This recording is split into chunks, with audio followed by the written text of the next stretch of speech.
আসসালামু আলাইকুম। উপন্যাস অবরুদ্ধ নিশ্চিত, পর্ব ৭২। লেখনীতে তেজস্মিতা মুর্তজা। হামজা ছেলে দুটোকে হুমকি দেয় ফটক খুলে দিতে। বিশাল শরীরটা ভর ছেড়ে দেওয়ায় তুলির পক্ষে সম্ভব হলো না হামজাকে বহন করা। হামজা মেঝেতে পড়ে আধবোজা চোখে রিমিকে দেখে হাসে। রিমির কোনো খেয়াল নেই, সে আর্মিনের সন্তানকে বুকের সাথে মিশিয়ে আদর করছে এক মনে। এ মুহূর্তে এ জগতে তার আর কিছু করার নেই এছাড়া। এই মহাক্ষণে হামজার মনে হলো সে ছাড়া আর কেউ আরমিনকে ঘৃণা করেনি। সে সব দিকে একা আজ, তার দল লোকশূন্য, কোথাও কেউ নেই তার সামান্য সমর্থনেও। এত অক্লান্ত ছুটে চলা কি ব্যর্থ গেল? এসবের কদর কেউ যে করলো না, তা বলে আজ সেও কেন ভেতরে কদর খুঁজে পাচ্ছে না?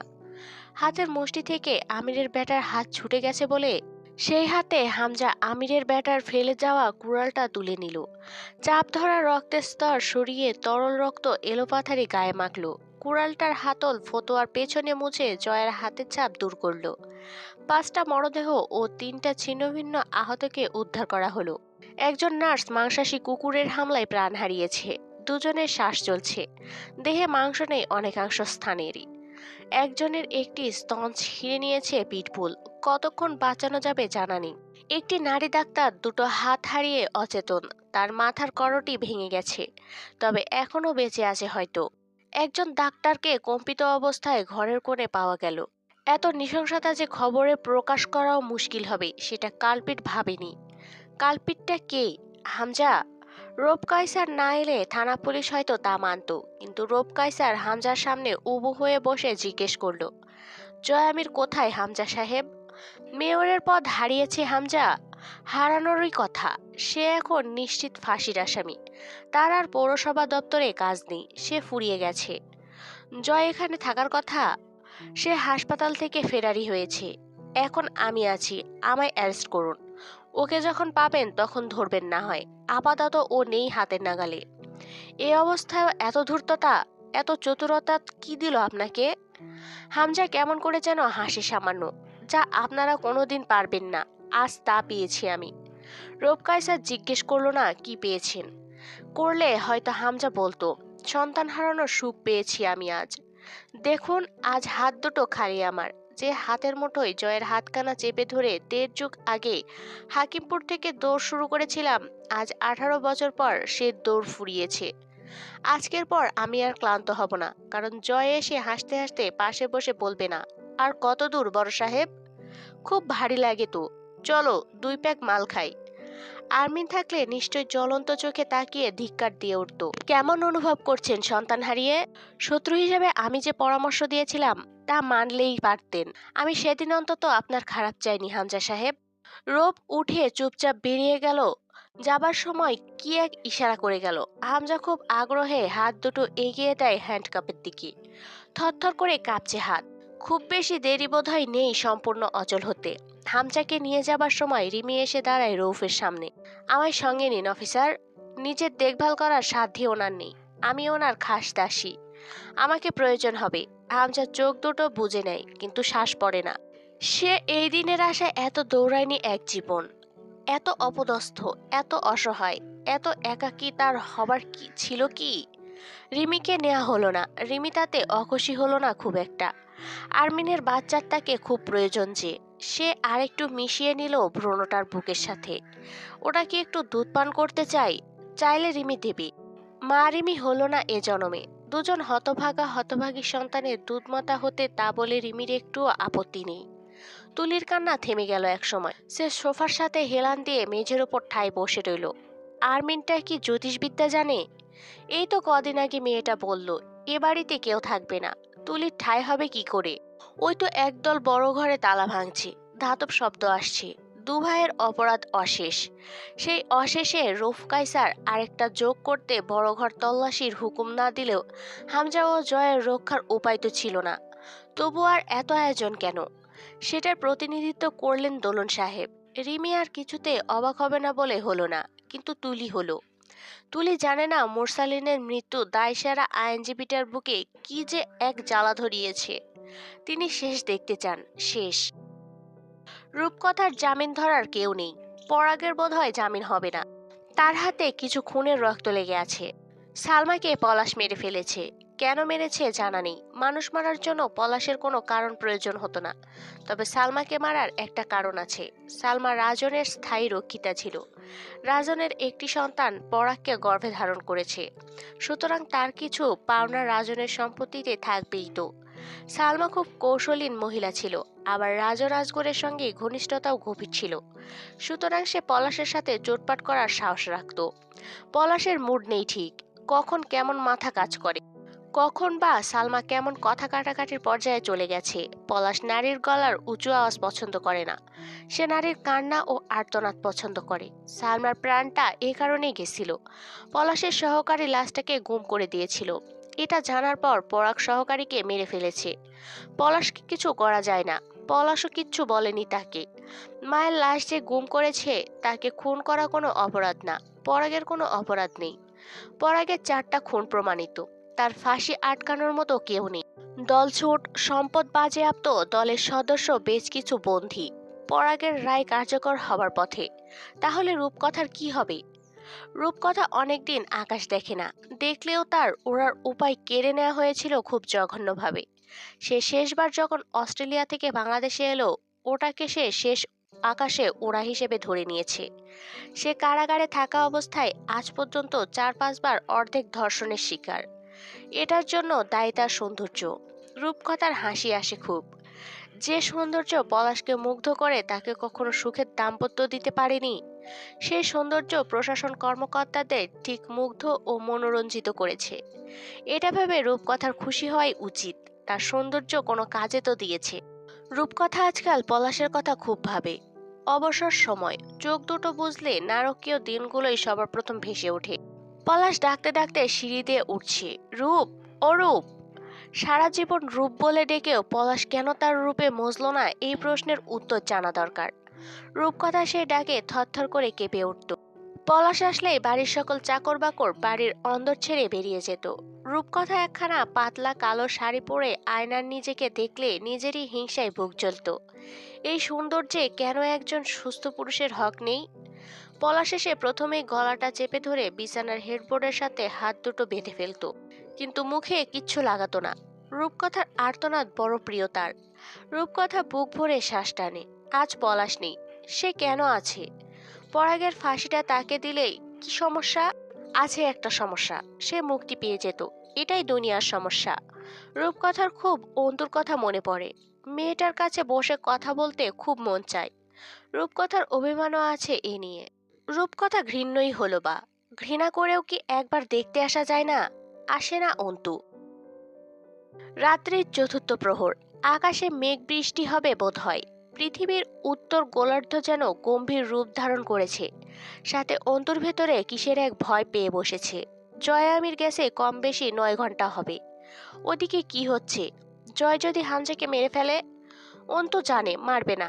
ব্যথা রুহুকে ছুঁয়ে দিলে মানুষ প্রতিশোধের স্পৃহা হারায়। জয়েরা কখনোই হামজাদেরকে মারে না। এটুকু স্বস্তি, হামজা এভাবে মরতে পারে না। অন্তুর যে হিসেবের গরমিল মেলানোর আছে। কোথাও একটা লার্ক ডাকছে। অন্তু ক্লাস 9-এ থাকতে শেক্সপিয়ারের রোমিও জুলিয়েট পড়েছিল।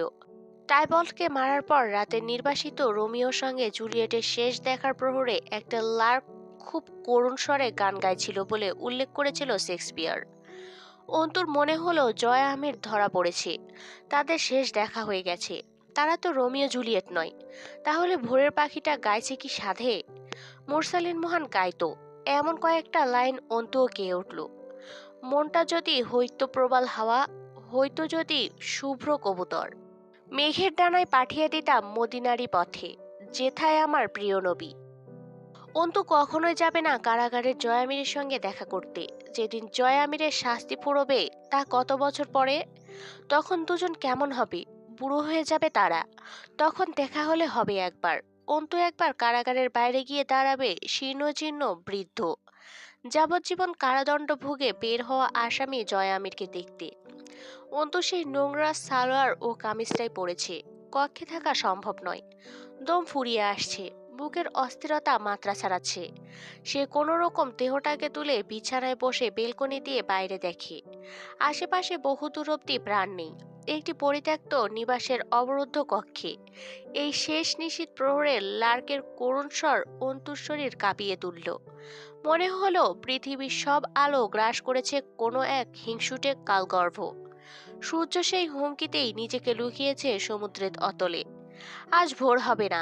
ভোর হবার সময় পেরিয়ে যাবার পরেও এই নিশীথ ঘুচবে না। খুব বর্ষণ হবে, তবু ভোর হবে না। এরকম এক প্রহরে আমজাদ সাহেবের শরীরটা শীতল হয়ে এলো। অন্তুর যে কি কান্না পাচ্ছিল! আব্বুর সামনে কাঁদার অনুমতি নেই বলে সে কাঁদতে পারেনি। কোথাও গাড়ি নেই আমজাদ সাহেবকে হাসপাতালে নেবার জন্য। অন্তু ভাবলই না যে আমজাদ সাহেব অন্তুকে বিয়ে দিয়ে স্ট্রোক করেছেন। সেই রাতটাও এমন ছিল। তারপর আর ভোর হয়নি অন্তুর জীবনে। আব্বু রাতের খাবারে টেবিলে বসে ধমকে ডাকেনি বলে অন্তু গতকাল রাতে খাবার খায় না। আব্বু এসে পাশে বসে অন্তুর লেখা দেখে বলে না, লেখা এত ছোট করবি না, দ্রুত লিখতে শিখতে হবে। লাইন বাঁকা কেন? অন্তু পড়তে বসে না কতদিন সন্ধ্যার পর। খুব কি দরকার ছিল আব্বুটার চলে যাবার? তাদের ছোট্ট পরিবারটা কিভাবে যেন বিধ্বস্ত হলো। অন্তুর মনে হয় এই তো সেদিন অন্তুর জন্য পৃষ্ঠা কিনে এনে বারান্দার রোদে বসে খাতা সেলাই করছেন আমজাদ সাহেব।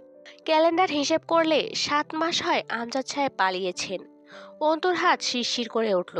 তার ভেতরে রক্তের নেশা জাগলো। তার সন্তানের খুনি, তার আব্বুর খুনিদের রক্তের নেশা। আরমিন! অন্তু থরথর করে কেঁপে উঠল। এই পৌরস্য কণ্ঠস্বর অন্তুকে ভার্সিটির সেসব অভিশপ্ত দিন মনে করায়। সে পেছন ফিরল না। রক্তের নেশা সত্যিই যদি পেয়ে বসে লোকটার মুখ দেখলে। অন্তু কখনো জয় আমির হতে পারে না। জয় আমিরের হাতে ঝুলছে হ্যান্ডকাপ, শরীর রক্তে ঢাকা, দাড়ি বেড়েছে লোকটার, চুলগুলোও। শেষবার শরীরে যত্ন নেবার মাস পেরিয়েছে যে। মদ কোথায় পেয়েছে কে জানে। কয়েক চুমুক ঢকঢক করে গিলে বোতলটা ছুঁড়ে মারল মেঝের উপর। কাঁচ ভেঙে তরল ছড়িয়ে পড়ল দরজার সামনে। অন্তুকে কি জয় আমিরের ক্ষতবিক্ষত, ক্লান্ত, পরিশ্রান্ত দেহাবয়ব একটুও প্রভাবিত করলো না? না, সে বরং জিজ্ঞেস করলো, আবার কেন এসেছেন এখানে? মরতে? জয় আমির হেসে ফেলল। বাইরেও মরণ। বেশ, আমার পাপের বোঝা না বাড়ুক, বাইরে গিয়েই মরুন। তোর হাতে মরবো বলে এত দূর এলাম। এই দেখ রক্ত ঝরতেছে পায়ে। ফিরাইয়া দিস না আরমিন, চলার শক্তি নাই আর। এসেছেন কেন? কোনো প্রয়োজন ছিল না। কি করে এলেন? কোথায় গিয়েছিলেন? জয় একটা শেষ সিগারেট ধরালো। ছ্যাঃ, এত প্রশ্ন কেন? অস্ত্র নাই তোমার কাছে? অস্ত্র দিতে এলাম। অন্তর সুখ লাগে। তার ক্ষমা জয় আমির আজও মানতে পারেনি। সে মরতে মরিয়া। আমি আপনাকে শাস্তি দেবার কেউ নই। আইনের হাতে মরুন, ওটা বরাদ্দ আপনার জন্য। জয় মাথা নাড়ে। হুম, পাপ তো আইনের কাছে করি নাই। পাপ করব একজনের কাছে, আর শাস্তি দেবে আইন। এ নীতি মানলে তো আজ খুনি হতাম না উকিল ম্যাডাম। যার কাছে পাপ, পাপীর সাজা হবে শুধু তারই অভিশাপ। কলজেটা বাইর করে নেন, কবুল। সত্যি মেরে ফেলবো আজ। বেরিয়ে যান, স্যারেন্ডার করুন। জয় হো হো করে হাসে। সেই তো ভয় পাচ্ছ আমায় মেরে ফেলার। জয় আমিরের ময়লা জনম ধন্য। প্যান্টের নিচে বেয়ে সরু রক্তের ধারা তালু অবধি পৌঁছেছে। এতদূর কিভাবে এসেছে এই অবস্থায়? জয় মেঝের উপর ঠেসে বসে বেলকনির দরজার পাশে দেয়াল ঘেঁষে আর্তনাদের মতো শব্দ করলো বসার সময়। শরীরে বিষ ব্যথা, বুকে বোধহয় ব্যথা নেই, ফুরফুরে লাগছে। এই তো সামনেই পথের শেষ। ক্লান্ত জয় আমির পিঠ হেলান দিয়ে বসে পরিশ্রান্ত কণ্ঠে আরমিনকে ডাকে, পাশে এসে বসতে একটু ঘরোয়ালি। অসুস্থ অন্তু বসে, জয়ের কাঁধে মাথা রাখে। জয় চোখ দুটো আবেশে বুঝে নেয়। তার হৃৎকপাটিকাগুলো অস্থির চিত্তে লাফায়। অন্তুকে একটাবার জড়িয়ে ধরতে পারে না জয়কে? না, অন্তত টের পাবার ইচ্ছাই রাখে না জয়ের বুকের ভেতরের রক্তক্ষরণের। বরং অন্তু খোঁজ করে জয়ের কারাবন্দী হবার। পুলিশ এসেছে পেছনে। আসতে অল্প দেরি হবে, ততটুকুই সময় পাবে তুমি। আর কিন্তু ধরতে পারবে না, উড়ে যাব আমি। সত্যি বলতেছি, তোমার কসম। কসম কাটবেন না। জয় তাকায় অন্তুর দিকে। কাটলে কি? মিথ্যাকে সত্য করার হাতিয়ার হিসেবে মানুষ কসম কাটে।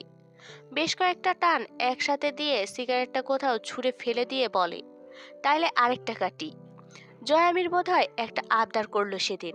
বদনাম তো হলোই, বদনামের দাগ ওঠে না। সঙ্গে চলো, এই জীবনটা বদনামের নামে যাক। কসম, পরের জন্মে আর বদনাম করব না। অন্তু এ জয়কে কিছুক্ষণ দেখে। অন্তুর দৃষ্টিতে জয় কেমন ছটফট করে ওঠে। না, এভাবে না। মরার ভয় পেয়ে বসলে ইজ্জত থাকবে না জয় আমিরের। চোখে ঘেন্নাটুকু বহাল রাখো, ওটুকু আমার। অস্ত্র দেবেন বললেন। জয় হাসে, নির্দ্বিধায় পিস্তলটা বের করে অন্তুর কোলের উপর রাখে। সত্যি মেরে ফেলবে? বহুদিনের স্বাদ। জয় চোখ বুঝল একবার। মুখ দেখে মনে হচ্ছে কাঁধে মাথা রেখে কত সুখ পাচ্ছ। আসলে তা ছলনা। এই মিথ্যা ভঙ্গি কেন? ভালোবাসো? মানুষ হয়ে পশুকে কি করে বাসা যায় তো? কুকুর, বিড়াল, এমনকি জঙ্গলি হিংস্রদেরকেও ভালোবাসে মানুষ। ওটা স্নেহ। সেটাও সেই সকল পশুকে যেগুলো হিংস্রতা ভুলে মালিকের স্নেহের যোগ্য হয়ে ওঠে। মানুষকে কাউকে ভালোবাসতে দেখেছেন? জয় এবার গা দুলিয়ে হেসে ফেলল, কিন্তু তা অদ্ভুত ঠেকল। এটা হাসি নয়। আমি পলাতক হলে কিন্তু আর বাংলায় ফেরা হবে না। সঙ্গে চলো, যাই। আমার আপনার পথ আলাদা। জয় জিজ্ঞেস করে, তাই? তো আমার পথ কোনটা এখন? কারাবাস? সে দুপাশে মাথা নাড়ে। কারাগারে আমি যাব না। বহুত খাটছি জেল। জয় টেনে টুনে গায়ের রক্তমাখা শার্টটা খুলে ফেলল। দেখ তো দাগগুলো কি বলে। কম হয়ে গেছে জেলের মার? আর তো জায়গাও নাই। কোথায় মারবে? কিভাবে আঘাত করলে আঘাত লাগবে আর জয় আমিরের? আমি যেভাবে করছি সেভাবে আঘাত পাচ্ছেন আপনি জয় আমির। তাই আপনি মুক্তি হিসেবে মৃত্যু চাইছেন বারবার। ব্যাকুল হয়ে অন্তুর ঠোঁটে আঙুল রাখে জয়। তার চেয়ে বিষ খাইয়ে দে আরমিন। শর্ত হলো এরপর ঠোঁটে একটা চুমু খাবি। চল একসঙ্গে মরে যাই। দ্বিতীয় রোমিও জুলিয়েট রচিত হোক। বিশ্বাস কর, কারাগারে মানাবে না আমাকে। গোটা কাহিনী যখন ভিন্ন, পরিণতি এক করতে চাওয়া বোকামি জয় আমির। আর আমি বিশ্বাস করি কারাগারে আপনাকে ভীষণ মানাবে। জয়ই চুমু খেলো। সঙ্গে সঙ্গে অন্তুকে চেপে ধরে ঠোঁটের গভীরে খুব গাঢ় এক চুমু খেলো। ঘাম ও জমাট রক্তের গন্ধে মাখা জয়ের শরীর। সেদিন আবারও রক্তাক্ত জয় আমির অন্তুকে শোষণ করলো এক দফা নিজের ভেতরে। আরো একবার, আরো একবার, আরো কয়েকবার। অন্তু কেঁদে ফেললো। ছাড়াতে পারলো না জয়কে। জয় তবু আরো একটাবার খুব শক্ত করে আঁকড়ে ধরে চুমু খেলো অন্তুর ঠোঁটের কিনারায়। সে চুমু খেলে ঠোঁটের এক কিনারা বেছে নেয়। অদ্ভুত হয় তার আগ্রাসন। সেখানে পৌরস্য কম, দহন বেশি মেলে। জয় খানিক বাদে আস্তে করে নিজেকে শিথিল করে সরিয়ে আনলো। সামান্য ঠোঁট আলগা করে বলল, কাঁদছো কেন? আমি ছুলে খুব খারাপ লাগে? আমি আপনাকে ক্ষমা করতে পারলাম না। জয় নিঃশব্দে মুচকি হাসে। তারপর একটু গা দুলে ওঠে। কোন শালার সওয়াল কয় রে জয় আমির দুর্ভাগা? সেই শালার মাকে সালাম। দুনিয়ার সবচাইতে সৌভাগ্যবান আসামি জয় আমির, যার বেলায় বাদীপক্ষ কাছে তার ক্ষমা না করতে পারার আফসোসে। অন্তু কিচ্ছু বলল না। হাসতে হাসতে জয় অন্তুর আগে সেই কথার জবাব দেয়। পতনের কালে দু চারটে বোকামি করা খারাপ না। এই পতন আপনার হাতে কামানো। জয় হাত এগিয়ে দেয় অন্তুর কাছে। তাইলে হাত দুটোই ধ্বংস করে ফেলো। পাপগুলো হাতে লেগে নেই। মানুষের হাহাকারের সাথে মিশে গেছে বাতাসে। সেই বাতাসে শ্বাস নিচ্ছি বলেই কি বুকে এত শান্তি লাগতেছে? তাইলে তো উচিত এই শান্তি শান্তি বুকে ঠাস করে এক বুলেট গেঁথে দেওয়া। কিন্তু তুমি তো শালে আমার দুশ্মন, উপকার তো করবে না। পতন দৃশ্যমান হবার পরেও অনুশোচনার ট্রেন চলে যাবার পর স্টেশনে পৌঁছানোর মতো। জয় আগ্রহ পাবার ভান করে। পরের স্টেশনের জন্য অপেক্ষা করা যায়। কখন আসবে সেটা? অন্তু তাড়া দেয়, আপনি মৃত্যুর যোগ্য নন। মানুষের বন্দিত্বের হাহাকার যাদের কানে শ্রুতিমধুর লাগে, সেই উন্মাদদেরও উচিত একটু বন্দিত্বের স্বাদ গ্রহণ করা। বেরিয়ে যান জয় আমির। সাথে যেতেই তো রাজি হচ্ছ না। রাজি হব সেই মিছে অপেক্ষা না করার পরামর্শ থাকবে আমার। আমি ছাড়া কি গতি হবে তোমার? চমৎকার একটা জীবন আমার জন্য অপেক্ষা করছে। আপনি জানেন না জয় আমির, সামনে আমার সুখের দিন। আমার কাঁধে কতকগুলো গুরুভার আমার বেঈমান বাপ আর ভাই সঁপে রেখে পালিয়ে গেছে। তার পেছনে এই এক জীবন যাবে। আপনার জায়গা কোথায় সেই ব্যস্ত পথে? আপনার জন্য জন্ম হয়নি আমার। জয় অন্তুকে কিছুক্ষণ চোখ ভরে দেখে। খুব তো দেখা যাচ্ছে না টিমটিমে মোমবাতির আলোয়, তবু দেখে। এই মেয়েটার সাথে সে কি সত্যি খারাপ করেছে? বুকের ব্যথায় রুহুটা ঝিমিয়ে আসে। হেলান দিয়ে বসে। কাকে মেরে এলেন? মারিনি। তুমি কি চাইছিলে মেরে আসি? এত রক্ত কিসের? জয় সেই প্রশ্নের উত্তর না দিয়ে বড় উচ্ছ্বাসের সাথে জানাই, আমি বাপ হচ্ছিলাম জানো। হিংসা হয়? আল্লাহ পাকের বিচার সম্বন্ধে ধারণা রাখেন না। শত শত বাচ্চা বলি দিয়ে বাচ্চার বাপ হতে আসা নরপশুর জন্য হিংসা? ওর ভাগ আপনাকে দেয়া হতো না। আচমকা জয়ন্তকে চেপে ধরে, গালের দুপাশে হাত রেখে একটু অপ্রকৃতস্থর মতো বলে, ভাগ চাইছে কি? তুই তো পরের মেয়ে আরবিন, ও আমার রক্ত, আমার আমার এই যে এই জয় আমিরের, নয়তো তুই বাঁচিয়ে নিতি সেদিন। আমার কেউ নেই বলে আমার সেটুকু কেউ ছিনিয়ে নিল, কেউ দিল। চেষ্টা করিসনি পালানোর, শাস্তি শাস্তি শাস্তি দেবার জন্য বাঁচাসনি না? কিসের শাস্তি? অন্তু সজোরে এক ধাক্কা মারলো জয়ের বুকে। চুপ, অসুস্থ লোক, রক্তের বড়াই করছেন? ওরকম কামের বসে পতিতালয়ের খরিদ্দারেরও রক্ত ঢেলে আসে বেগানা নারীর জরায়েতে। বাপ শব্দটার মর্যাদা রক্ষার জন্য হলেও খবরদার আপনার নাপাক জবানে বুক ফুলিয়ে বাপ হবার ঘোষণা করবেন না।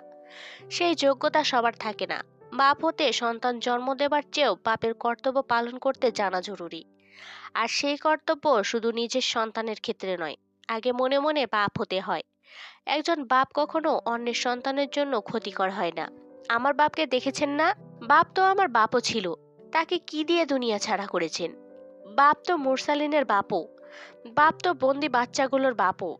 দুনিয়া সহজ নয়, দুনিয়া ঋণ রাখে না জয় আমির, মিটিয়ে দেয়। আপনাকেও দিয়েছে। এত হয়রান হচ্ছেন কেন? জয় টলে না, বরং অন্তুকে আরো চেপে ধরে। তোর বাপ মরেছে, আমার মরে নাই? তুই এতিম, আমি কি? অন্তু ভঙ্গুর হয়ে আসে। তার জন্য তো আব্বু দায়ী ছিল না, অন্তিক দায়ী ছিল না, আর না ছিল অন্তু। তাদেরকে কেন খুন করা হয়েছে? এই অসহায়ত্ব কোথায় ছিল সেদিন আপনার? সেদিন আপনাকে কেন আমির বাড়ির সর্বকনিষ্ঠ এতিম বংশধর হিসেবে পাইনি? আপনি অভিশাপ রূপে এসেছেন আমার কাছে। আমি চিনি না আপনাকে, চিনি না আপনার এই স্বার্থপরতায় জড়ানো উন্মাদ কাপুরুষটাকে। শেষে অন্তু চেঁচিয়ে ওঠে। জয় আস্তে করে নিজেকে ছেড়ে দিল অন্তুর উপর। তাই পালাসনি সেদিন? জয় আমিরের সন্তান বলে অবহেলা করেছিস শারমিন? অন্তু ডুকরে উঠল। উন্মাদ এক বাপের সন্তানকে গর্ভে ধারণ করেছিল সে। যে লোক নিজের ভাবনা ছাড়া কিছুই বোঝে না, অকপটে মিথ্যা দোষারোপ করে যাচ্ছে। থেমে যাওয়া কান্না আর ঠেলে ওঠা প্রতিবাদে এবার মাতৃত্বের ধাক্কা পড়ল। সে নিজের সন্তানকে স্বেচ্ছায় মারতে দিয়েছে? অপ্রকৃতস্থ লোক। হু হু করে কেঁদে উঠল মেয়েটা। কোথাও হারিয়ে গেল অন্তু। কেঁদে উঠল আরমিনটা, যে জয় আরমিনের অকাল মৃত্যু সন্তানের মা। আপনি যান, আমি সহ্য করতে পারছি না আপনাকে। খুব কঠিন ধাক্কা খেয়েছেন দেবতার কাছে। মাথা নষ্ট হয়ে গেছে আপনার। আপনার উন্মাদনা সামলানোর দায় আমার নেই। আমাকে যেতে হবে। জয় সঙ্গে সঙ্গে হাতড়ে বুকে টেনে নেয় অন্তুকে। সন্তানের প্রতিশোধের রক্তের ওপর সন্তানের মায়ের কান্নার পানি জয়ের বুক ভেজায়। সে দুই হাতে কঠিন করে জড়িয়ে নিতে বারবার হাত দিয়ে আঁকড়ে নেয় অন্তুকে। অন্তুর মাথার ওপর চোয়াল ঠেকিয়ে চোখ বোজে, চুলের ওপর চুমু খায় কয়েকটা। বুকটা যে কি জ্বলছে তার! ইস, এই আমির নিবাস তাকে আধারে ফেলে দিয়েছে 21 বছর আগে। সেদিন নিষ্পাপ এক কিশোর পেরিয়ে গিয়ে এক পাপিষ্ঠ খুনি হয়ে ঢুকেছে। অন্তু ছটফট করে, ছেড়ে দিন আমায়। জয় বিড়বিড় করে, সেই পদ্ধতিটাই তো ভুলে গেছি। অন্তুর মাথায় হাত দিয়ে বুকের সাথে চেপে ধরে বলল, আমার হাতে সময় নাই ঘরোয়ালি। এভাবে ধরে কাদার জন্য আসামির বুকটা লাগবে তোমার, নাকি বুকটা কেটে রেখে বাকিটা কারাগারে দেব? আজকের পর আর কাঁদবো না। অন্তু নিজেকে ছাড়িয়ে নিয়ে ওড়নাটা ঠিক করে গায়ে পেঁচালো, যেন কোনো বেগানা এসে উপস্থিত হয়েছে হঠাৎই। জয় শার্ট পরে, খুব জোরে জোরে শ্বাস ফেলে বাচ্চাদের মতো খাবারের আবদার করে উঠল।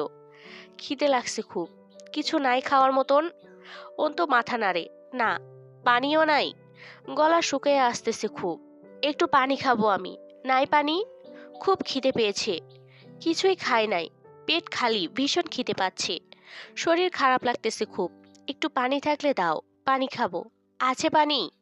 বুক ফেটে মরবো মনে হচ্ছে। হেসে ফেলল জয়। দুজনের এই কয়েকটি বাক্য বিনিময়ে কয়েকটা সেকেন্ড কাটলো। তার পরক্ষণে অন্তু উঠে কোনো রকম। সামান্য কিছুটা পানি বোধহয় আছে বোতলে। অন্তু মোমবাতিটা আনতে এগিয়ে যায় একটু, কিন্তু পথিমধ্যে তাকে থামতে হলো। জয়ও টের পায় সিঁড়িতে পদচারণার আওয়াজ। এক লাফে উঠে দাঁড়ায় সে। অন্তুর দিকে তাকিয়ে বলে ওঠে, এজন্য কেঁদে আমার সময় নিচ্ছিলে এতক্ষণ? আপনার প্রাপ্য বুঝিয়ে দেওয়ার জন্য জরুরি ছিল। আমি দুঃখিত জয় আমির। আবার ছলনা। বলেছিলাম, চাইলে তোর হাতে ধ্বংসের এক মুঠো ছাই হব। যা মানুষ সদিচ্ছায় দেয় তা তার শাস্তি হতে পারে না। আমি আপনার তথাকথিত উদারতা বা নাটকীয় আত্মত্যাগ নয়, শাস্তি দেখতে চাই। বৈধ শাস্তি, যা প্রাপ্য আপনার। কথা বাড়াবেন না, স্যারেন্ডার করুন। কাঁদলে কেন? সত্যি করে বলো, জানে মেরে ফেলবো কিন্তু একদম। দোষ তো আপনার জয়ামির, আসামি আপনি। গর্ভের সন্তানের বাপ কেন? তা হলেন, তার আগে আসামি কেন? সন্তানের জন্য তার বাপের কাছে কেঁদেছি। একজন পাপিষ্ঠকে তার প্রতিদান দিতে সময় পার করিয়েছি। পিস্তলটা অন্তু হাতে নিয়ে উঠেছে। জয় আর কথা বলতে পারে না। এই মুহূর্তে অন্তুকে দেখে মনে হলো এতগুলো দিন সংসার করেছে, জয়ামিরের সন্তানের মা হয়েছে, অথচ আজও সে সেই আমজাদ আলী প্রামাণিকের মেয়ে। সেই তেজ, নির্মম নিষ্ঠুরতা, পণ। অন্তু এক বাপের মেয়ে, শর্তে হারেনি এক রত্তিও। সেই মুহূর্তে হুড়মুড় করে দরজা লাথি মেরে ঢুকে দুজন, সিভিল ড্রেস, অথচ ভঙ্গিমা বলে দিচ্ছে স্পেশাল ফোর্সের অফিসার দুজন। হ্যান্ডস আপ জয়ামির, you are done. Don't try to move or you will be shoot. Joy অন্তুকে দেখছিল। অন্তু খেয়াল করে হো হো করে হেসে উঠল। আরে আরে, রিল্যাক্স স্যার। জানটা বউয়ের হাতে দেব বলে পণ না করলে গুলি খেয়ে নিতাম কসম। পেটটা খালি, গুলি খাওয়া খুবই দরকার ছিল। তাছাড়া আপনাদের হাতে গুলি খেয়ে মরা বংশ পরম্পরায় পাওয়া জেনেটিক ডেন্সিটি আমার। Please cool, I will not move, I acknowledge. Put the gun down. সে অন্তুর কাছে আবার পানি চাই। পানি খাবো, পানি। অন্তু পানির বোতল এগিয়ে ধরলো। জয় পানি নিতে হাত বাড়াতেই বিদ্যুতের বেগে ছুটে এসে একটা গুলি লাগলো জয়ের হাতের কবজির নিচে। ছিটকে পড়ে গেল পানির বোতল। জয় বলে উঠল, যা শালা। অন্তু চেঁচিয়ে উঠল, খবরদার, don't shoot at all. Put the gun down officer, or I will shoot you. ফিনকি দিয়ে রক্ত ছুটে গিয়ে অন্তুর হাতে লাগে। বুলেট জয়ামিরের হাতের এপাশ ওপাশ পেরিয়ে বেরিয়ে গেছে। জয়ামিরের গরম ছুটন্ত গাঢ় খয়েরি লাল রক্তের ছোঁয়ায় অন্তু কেঁপে উঠল। ছুটে এসে ওনা দিয়ে চেপে ধরল হাতটা। জয় অন্তুকে বুকের সাথে বাহুডোরে জড়িয়ে নিয়ে দাঁড়ায়। সুতোর ওড়না জয়ের রক্তে ভিজে জুবজুব হয়ে ওঠে। স্যারেন্ডার করুন, ওরা আবার গুলি চালাবে। প্লিজ জয়, তুমি তো চালালে না, ওদেরকে অন্তত আমার শেষ উপকারটা করতে দাও। এত হিংসুটে মেয়ে লোক বিয়ে করেছিলাম। খবরদার, বাজে ভাবনা না, আত্মসমর্পণ করুন, ওরা কিচ্ছু করবে না। জয় পুলিশ দুটোকে বলে, স্যার 1 মিনিট প্লিজ। জয় অন্তুর হাতের পিস্তল তুলে ঠিক হৃৎপিণ্ড বরাবর মুচেল চেপে ধরে বলে, করলাম আত্মসমর্পণ, মারো, এবার তো মারো। পাগলামি করবেন না, আপনি আমার হাতে নিজেকে খুন করাতে চাইছেন। না, খুন হবে না এটা। ভিতরে কিছু একটা খুব ছটফট করতেছে। তুমি গুলি চালাইলে তবে আমি নিশ্চিত ওই শালা থামবে। থামা ওরে। অন্তুর ক্ষমতা নেই দুপা হাঁটে। তার শরীরের নিচের অংশ অচল প্রায়। রক্তের সালোয়ার অনেক আগেই ভিজে উঠেছে। আর জয়ের রক্ত হাতে। রক্তপাত থামে না এভাবে। এমনি অসুস্থ আপনি। এখন আর অহংকার করবেন না প্লিজ। তুমি তো করতেছো, আমি সাফ সাফ দেখা যাচ্ছে চেহারায়। আত্মগরিমা না? জয় হাসে। তারপর অসহ্য ব্যথায় মুখটা কুঁচকে ধরে হা করে শ্বাস নেয়। গলগল করে রক্ত পড়ছে। অন্তুর ওড়না ভিজে গেছে, আর রক্ত শুষবে না ওটা। অস্ত্র ফেলে দাও জয়, নয়তো এবার আর গুলি অজায়গায় তাক করা হবে না। ধ্যাত মিয়া, আলগা ভাব চুদায়ের না তো। মেরে দিলে না হয় মেনে নিতাম যে ঘরোয়ালি তো মারল না। সে যখন চায় তো আইনের হাতেই গেল এই জনম। না মেরে প্যান প্যান থাপাইলে তো সমস্যা। এবার আমি কিছু করি। আচমকা কোথা থেকে যেন লাইটার জ্বালিয়ে ছুঁড়ে মারল মেঝের ওপর। দাও দাও করে আগুন জ্বলে উঠল অ্যালকোহলে। সেই মুহূর্তে কয়েকটা গুলি ঠাস ঠাস চলল, কিন্তু তার মধ্যে জয়ের পিস্তল থেকে বেরোনো 3টা গুলিতে একজন নিহত ও একজন গুলিবিদ্ধ আগুনের ওপর পড়ল। তখন শোনা যায় ধূপধাপ বুটের আওয়াজ। বাড়ি থেকে এবার সব ভেতরে ঢুকে পড়েছে। জয়ের ম্যাগাজিন খালি, একটা ছুরি অবধি নেই কাছে। সিঁড়ির কাছে আসতে আসতে দুজনই বসে পড়ল। জয়ের মাথা ঘুরছে, পা অবশ হয়ে এলো, বাহুতেও ক্ষত। সেই হাতেরই কবজিতে আবার গুলি লেগেছে। অন্তুর পক্ষে হাঁটা সম্ভব নয়। তিত্তির করে বদরক্ত যাচ্ছে গর্ভ ধুয়ে। জয় অন্তুর হাত সরাতে চায়, অন্তু ছাড়ল না। বসে থাকুন, ওরা আসলেই 2 হাত তুলে সমর্পণ করবেন নিজেকে। জয় অন্তুকে নিয়ে উঠে দাঁড়ায়। একটা বার তাকায় পেছন দিকে। 21 বছর আগে যেদিন এই সিঁড়িটা দিয়ে নেমে গেছিল, সেদিন সে বড় বাবার কোলে। সেদিন বড় বাবা ছিল রক্তাক্ত। এই নিবাসটা তার জন্য নয় কখনোই। দুজন নামতে নামতে আবার থামে। ফোর্স সদর ঘুরে ঢুকে পড়ার আগেই দুজন কোনো রকম বেরিয়ে গেল নিচতলার পেছনের বড় বারান্দা দিয়ে। অন্তুকে জোর করে টেনে নিয়ে যায় সে। অন্তু অবাক হয় জয়ের এই শরীরেও সে জয়ের সাথে পারছে না। অন্তু নিজেকে ছাড়াতে চেয়ে চেঁচিয়ে উঠল এবার, আমি যাব না আপনার সাথে। সঙ্গে যেতে হবে না।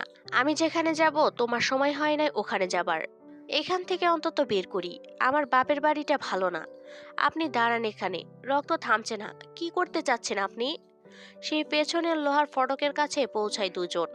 এই পথ দিয়ে জয়নাল আমির হুমারিয়া ও জয়কে বের করে দিতে গিয়ে ধরা পড়েছিল। জয় হেসে ফেলল। সে অন্তুকে বের করে দিতে গিয়ে ধরা পড়বে, কিন্তু একটা ব্যাপার মিসিং। হুমারিয়ার গর্ভে সন্তানটা ছিল, আরমিনের নেই কেন? পরক্ষণেই তার মনে হয় না। তারপর হুমারিয়ার সঙ্গে যা হয়েছে তা আরমিনের সাথে হবার নয়। মরচে ধরে ক্ষয়ে যাওয়া ছোট্ট একটা তালা। কারা মেরেছে জানা নেই। জয় ডান পা দিয়ে কষে দুটো লাথি মারল। আর তখন সামনে দিয়ে গোটা নিবাসের ভেতরটা খুঁজে ফোর্স তাদের পিছনে এসে পৌঁছেছে। ঝুপঝুপ করে জড়ো হলো জয়ের পেছনে। জয় হাসে। হাসতে হাসতে মাথা উঁচু করে শটান দাঁড়িয়ে থাকা আমির নিবাসকে একটাবার দেখে মনে মনে হেসে বলে, তোর সাথে আমার এই জন্মের শত্রুতা রহস্য রইল। পরের জন্মে শালা তোর রহস্যও জানবো, আর প্রতিশোধও তুলবো। রেডি থাকিস শালা নিমক হারাম। অন্তু বসে পড়ল। রক্তপাত বাড়ছে। ফোর্সের ভেতরে রূপ কাইসারকে দেখে হেসে উঠল জয় আমির। কোন ব্রাঞ্চের লোক কোন ব্রাঞ্চে যুক্ত হয়েছে এক জয় আমিরের তুচ্ছ জীবন কাটতে? জয় উদ্ভাসিত কণ্ঠে অভিনন্দন জানায় তাকে। শান্তি বর্ষিত হোক স্যার। দেখুন না আপনার লোকেরা কি করেছে হাটটার। একটু পানি খাবো স্যার, খুব পিপাসা পাচ্ছি। পানি আছে? সেটা কাস্টাডিতে বেহিসাব পাবেন। তার আগে মিসেস আরমিনকে পাস করুন জয় আমির। নিজেকে স্যারেন্ডার করুন। আমি বারবার বলবো না, পালানোর চেষ্টা করলে কোনো রকম কনসিডার করা হবে না। এটা হুমকি নয়, সতর্কতা। ওনাকে ছেড়ে দিন। যদি ভেবে থাকেন ওনাকে জিম্মি করে কিছু করতে চান, তো সামনে ফোর্স মেম্বার আছে। ব্যাকআপ ছাড়া আসেনি ফোর্স। আপনার শুভাকাঙ্ক্ষী আমি, তাই সতর্ক করছি। না স্যার, মিসেস আমার কাছে সবচেয়ে বেশি সুরক্ষিত আজ। আমি আজ দৌড়াবো পরাণ খুলে। থামাতে পারবেন না। ওঠো ঘরোয়ালি। আপনার দোহাই জয়, মিসে পালানোর চেষ্টা করে বিপদ ডাকবেন না। আপনি দৌড়ালে ওরা গুলি চালাতে বাধ্য হবে। তাই নাকি? তাহলে তো একটা রিস্ক নেয়াই যায়। কামন উকিল ম্যাডাম। হুম হুম। জয় আমিরের সে কি উল্লাস। অন্ধুকে নিজের সামনে বাড়িয়ে দিয়ে সে চপল পায়ে সামনে এগিয়ে যায়। এই সেই জঙ্গলি এলাকা।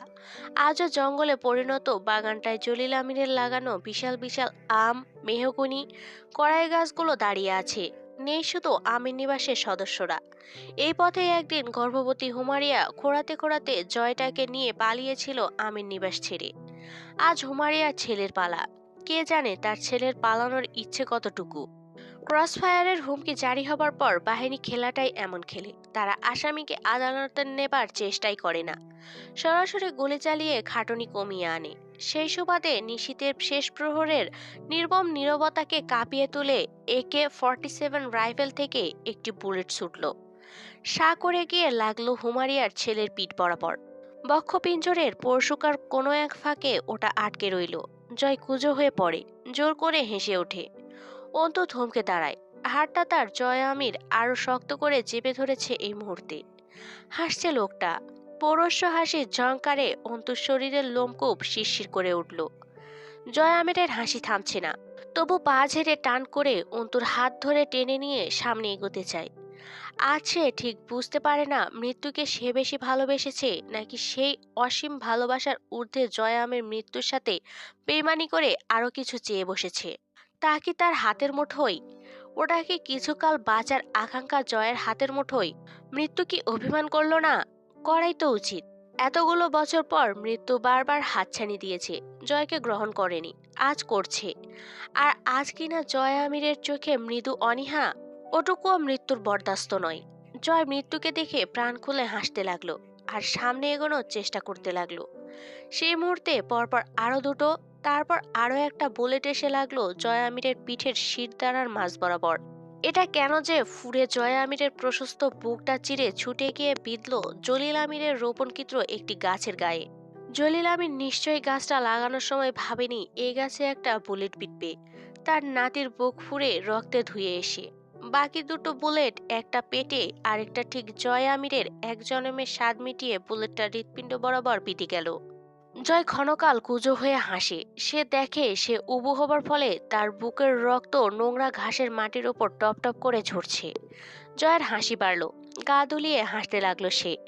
নিয়ম ভঙ্গ হয়নি। জয় আমিরের রক্ত 21টা বছর ধরে মাটি শোষণ করে আসছে। যে পথে মানুষ বড় অবহেলায় পা মারিয়ে হাঁটে, সেসব ক্ষণে জয় আমিরের অদামি রক্ত গলগলিয়ে ঝরে গেছে। জয় বসে পড়ল। তখন অন্তুর হাতটা হাতের মুঠোয় ছিল, কিন্তু বসে পড়ার পর চোখ দিয়ে ঝরঝর করে কয়েক ফোঁটা পানি মাটিতে পড়ার পরপরই জয় আমির লুটিয়ে পড়ল ঘাসের ওপর। আকাশটা কেঁদে ফেলল। খুব অবাক্কর ব্যাপার, আকাশের কি হয়েছে? তার কি খুব দুঃখ? এই শেষ রাতে তার কান্না পাবার কারণ কি? অন্তু টের পায় তার হাতটাকেও ধীরে ধীরে ছেড়ে দিয়ে ধূপ করে লুটিয়ে পড়ল ওই তো মাটির ওপর। অন্তুর শরীরটা ঝাঁকুনি দিয়ে ওঠে, পাথরের মূর্তির মতো দাঁড়িয়ে রইল জয়ের দেহের পাশে। তার ওই হাতটা মৃগী রোগীর মতো কাঁপছে। সে হাতটা টান করে ধরে। তার ওপর ঝিরঝির করে বৃষ্টি পড়ল। আজ জয় আমিরের রক্তরা পানির সাথে মিশে ধুয়ে ধুয়ে জমিনে পড়তে লাগলো। অন্তু অস্ফুট ডেকে ওঠে, জয়! জয় তৃপ্ত হেসে ওঠা মাটিটা খামচে ধরে দুর্বল হাতে। মাটি নাকি মা? জয় আমির হুমারিয়ার আঁচলটা চেপে ধরল। লোকে বলবে জয় আমির ঘাস চেপে ধরেছে, রক্তে ভেজা ঘাস। লোকেরা জানে না কিছু। হুমারিয়া কি একটু পানি আনেননি জয় আমিরের জন্য? আনেননি। তিনি জানেন না বোধহয় জয় আমির ভীষণ তৃষ্ণার্ত। হুমারিয়া কাঁদছেন না। হুমারিয়া কিছু বুঝতে পারছেন না বোধহয়। তিনি কি ভাবছেন জয় আমির আজ 21 বছর পর ঘুমালো? নিশ্চিন্ত ঘুম। হুমারিয়া সঠিক ভাবছেন, তার ছেলে আজ ঘুমালো যুগ পর। এই ঘুমে ব্যথা নেই, রক্ত অথবা হাহাকার নেই, বুকের দহন নেই, পিপাসাও নেই। এই যে কিছুক্ষণ আগে কি ছটফট করছিল একটু পানি পান করার জন্য, এখন অবশ্য আরো কেমন ভাবে যেন বুকটা আটকে আসছে। জীবনের সবটা স্মৃতির পটে জড়ো হয়ে চোখের সামনে ভেসে উঠল। তার সংক্ষিপ্ত ঘটনাবহুল জীবনটার এক একটা নিশ্চিত, অবরুদ্ধ নিশ্চিত। খুব পিপাসা পাচ্ছে, বুকে শ্বাস নেই। একটু পানির জন্য রুহটা ছটফট করে উঠল। পাত্তাই দিল না জয়।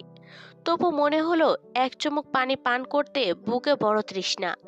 বৃষ্টিটা এলো তার পিপাসা নিভে যাবার মুহূর্তে। ততক্ষণে মৃত্যুকে জয় আমির জড়িয়ে ধরেছে আষ্টেপৃষ্ঠে। আর সে এবার ছাড়বে না। বহু প্রতারণা মৃত্যু করেছে তার সঙ্গে, এবার আর নয়। তার 21 বছরের সাধনা, তার ছোট্ট বয়সের প্রেম। বৃষ্টির ঠান্ডা ফোঁটা জয়ের ভেতরের সব আগুন নিভিয়ে জয়কে ঘুম পাড়িয়ে দিল। এই ঘুম ভাঙবে না।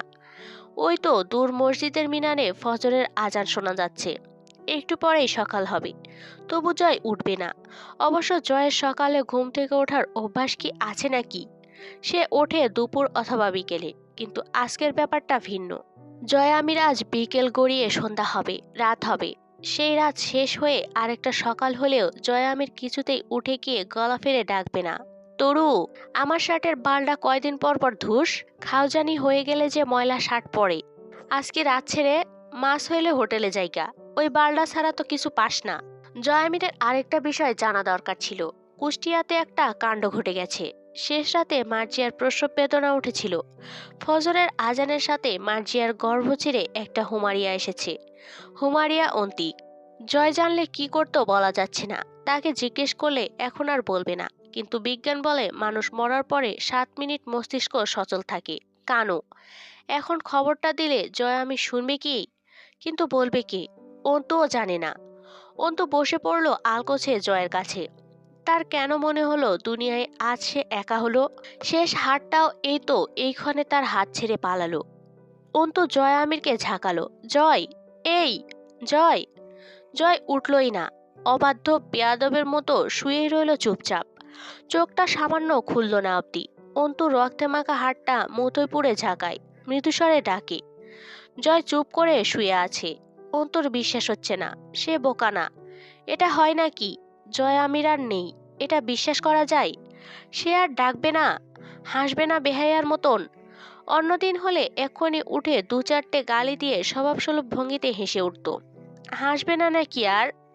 চেইনের লকেটটা বুকের উপর পড়ে আছে। জোরে বৃষ্টি আসছে। জয়ের রক্ত ধুয়ে চুইয়ে যাচ্ছে। সে উঠে হাসছে না। বুলেট গেঁথে থাকায় যে ব্যথা, সে ব্যথাকে দুটো গালিও দিচ্ছে না। লোকটার ধৈর্য বেড়েছে, ভেতরের আগুন যে নিভে গেছে তাই। সেই তারিখটা 17ই জুলাই 2015 খ্রিস্টাব্দ। তারিখটা আন্তর্জাতিক ন্যায় বিচার দিবস। সেদিন জয়া আমির ন্যায় বিচার পেল, নাকি দুনিয়াকে দিয়ে গেল বলা মুশকিল।